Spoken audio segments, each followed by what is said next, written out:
Welcome to Shri Shri food. આજે આપણે બનાવીશું સ્ટ્રોબેરી મિલ્કશેક। તો તેના માટે 100 ગ્રામ સ્ટ્રોબેરી લીધેલી છે, 1 કપ દૂધ, અડધો કપ વેનીલા આઈસ્ક્રીમ અને 1 ચમચી ખાંડ। પહેલા આપણે સ્ટ્રોબેરીને કટ કરી પીસ કરી લઈશું। સ્ટ્રોબેરી આપણે ધોઈને જ લીધેલી છે। આ રીતે બધી સ્ટ્રોબેરી કટ કરીને તૈયાર કરી લઈએ। હવે બધા જ સ્ટ્રોબેરીના પીસ તૈયાર થઈ ગયા છે। હવે એક મિક્સર જાર લઈ તેની અંદર સ્ટ્રોબેરીના પીસીસ એડ કરીશું। થોડા પીસ આપણે ગાર્નિશ માટે રાખીશું। 1 કપ દૂધ, 1 ચમચી ખાંડ, અડધો કપ વેનીલા આઈસ્ક્રીમ,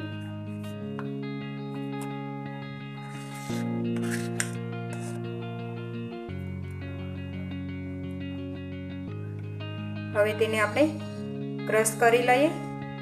હવે સ્ટ્રોબેરી મિલ્કશેક ક્રશ થઈને તૈયાર થઈ ગયું છે। તેને એક ગ્લાસમાં લઈ લઈએ।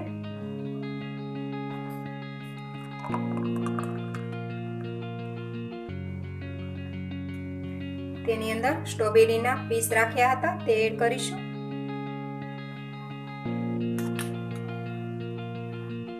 સ્ટ્રોબેરી સ્લાઇસથી ગાર્નિશ કરી દઈએ તો તૈયાર છે સ્ટ્રોબેરી મિલ્કશેક। આ સ્ટ્રોબેરી મિલ્કશેક ટેસ્ટમાં ખૂબ જ સરસ લાગે છે, તો તમે પણ તમારા ઘરે આ સ્ટ્રોબેરી મિલ્કશેક જરૂરથી બનાવજો અને તમારા એક્સપિરિયન્સ અમારી સાથે શેર કરજો। તો ફરી મળીશું એક નવી રેસીપી સાથે।